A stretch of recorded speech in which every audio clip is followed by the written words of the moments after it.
Welcome to Watch Mojo, and today we're counting down our picks for the cover songs fans wish were never done.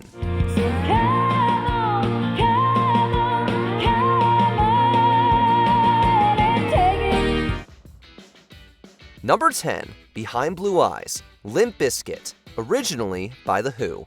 This song is often cited as one of the band's worst, and it's understandable why. No one knows what it's like to be the bad man. The album the song appears on is already a major departure from their previous work in terms of sound. Their approach to this Who track didn't sit well with many. Its stripped-down approach is very tame and overly earnest. But my dreams,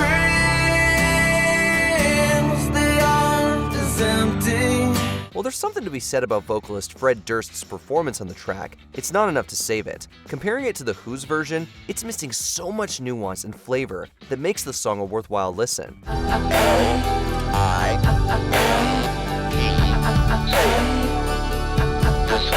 Number 9, Dancing in the Street, Mick Jagger and David Bowie, originally by Martha and the Vandellas. Listening to the original Martha and the Vandellas version of this song, and it's quite clear it's a loud and upbeat number. Calling out around the world, are you ready for a friend to be? It even became part of the civil rights movement. Lyrics were interpreted as calls to action. Jagger and Bowie's version has none of that. However, it's loud and so over the top that's just tacky.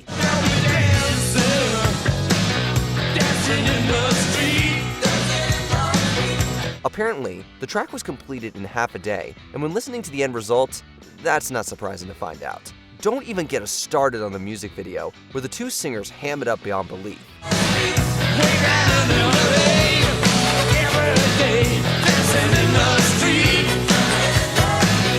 Number 8, American Pie, Madonna, originally by Don McLean. Madonna's cover of this Don McLean classic was made to promote her then upcoming film, The Next Best Thing. A long, long time ago, I can still remember. Apparently, she was convinced to cover the song at the suggestion of her co-star, Rupert Everett. Maybe she shouldn't have listened. While it's not the worst cover ever, it lacks the emotional depth found in McLean's version.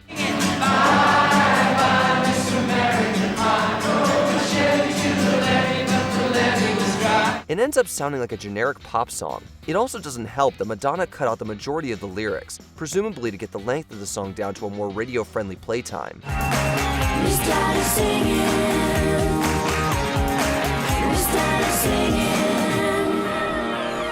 Number 7, These Boots Are Made for Walkin, Jessica Simpson, originally by Nancy Sinatra. Conceived to promote the 2005 film The Dukes of Hazzard, Jessica Simpson re-envisioned this song to be from the point of view of Daisy Duke, the character she played in the movie. You keep saying you got something for me. Because of this change, the lyrics focus on Daisy and her experiences, whereas in the Nancy Sinatra version, the song is about a wronged lover. You keep lying when you ought to be truthing. A bridge and breakdown were also added by Simpson, but perhaps the worst aspect is her vocal delivery. She has a breathy approach that we guess is supposed to be sexy, but it just falls flat. One of these days, these boots are gonna walk all over. Number 6, 911 is a Joke, Duran Duran, originally by Public Enemy. The only real positive of this song is that Duran Duran came up with a decent guitar loop.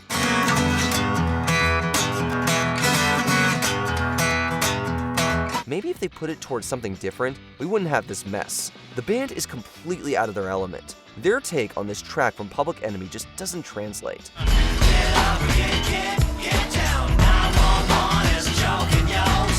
The original serves as a commentary of how black communities are underserved by emergency medical services, and Duran Duran doesn't have the wherewithal to make their cover work. It makes the song a bit of a joke, and not a good one at that. You better wake up and smell the real flavor, 'cause I want one as a fake lifesaver. Number 5, American Woman, Lenny Kravitz, originally by the Guess Who. Aside from skipping out on the original's guitar solo, Lenny Kravitz's take on the Guess Who track takes itself way too seriously. American woman, stay away from me. The modest guitar riff from the original becomes the centerpiece for Kravitz, but its heavy crunch is way overdone. The focus shifts from anti-war and anti-American imperialism themes, embodied by a metaphorical American woman, to those of the sex appeal of actual American women.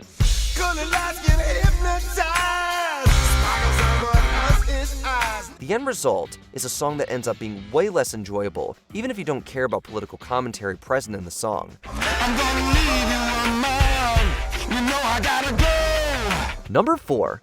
Boyz-n-the-Hood, Dynamite Hack, originally by Eazy-E. If you like the gimmick of preppy college kids singing gangster rap lyrics, then this is the song for you. Woke up quick at about noon. Just thought that I had to be in Compton soon. However, it's something that wears thin real quick. Dynamite Hack's soft delivery and chill guitars might work if you're goofing around with your friends. Eazy-E's version describes a day in the hood in a fairly shocking and graphic manner. Cause the boys in the hood are always hard. Come talking that trash and we'll pull your car. Dynamite Hack's spin on the song doesn't add anything, and their approach gives off a mocking tone, as if they're putting down rap lyrics. It's not as clever as it seems, and the joke becomes tired after the first 2 verses. Homie scored a key, he's gonna fly, punk ass fly. Number 3. Fortunate Son, U2, originally by Creedence Clearwater Revival. Why U2 decided to cover the seminal tune from Creedence Clearwater Revival is beyond us. Some folks are born made to wave a flag, yeah, the red, white, and blue. Their interpretation is simply perplexing. They give it a dance pop feel that doesn't add anything. It's one thing to put your own spin on a cover to differentiate it from the original, but in this case, it does not work.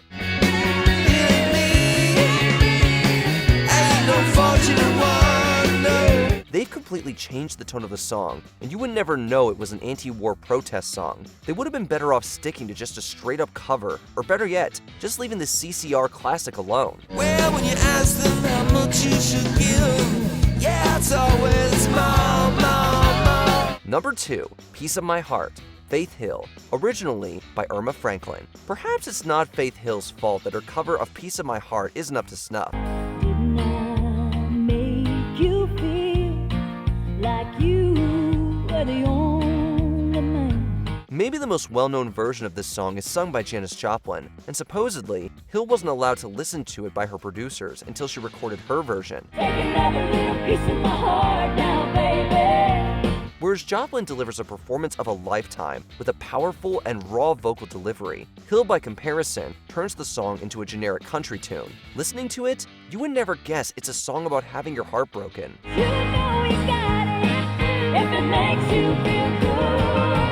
That's so good. Before we continue, be sure to subscribe to our channel and ring the bell to get notified about our latest videos. You have the option to be notified for occasional videos or all of them. If you're on your phone, make sure you go into your settings and switch on notifications.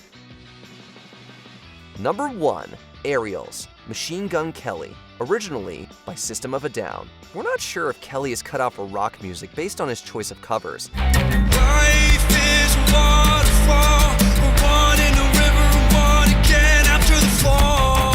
He's done Rage Against the Machine, Paramore, and System of a Down. His performance is lackluster, to say the least. Aerials has a sense of fear and paranoia that Serge Tankian conveys. Kelly, on the other hand, sounds like he's bored.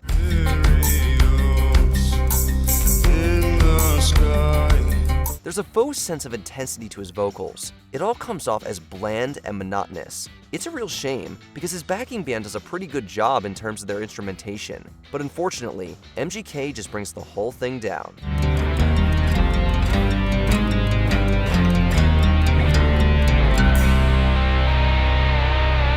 What's a cover song you want to forget? Let us know in the comments. Can I get a somewhere? Can I get a yeehaw? Did you enjoy this video? Check out these other clips from WatchMojo, and be sure to subscribe and ring the bell to be notified about our latest videos.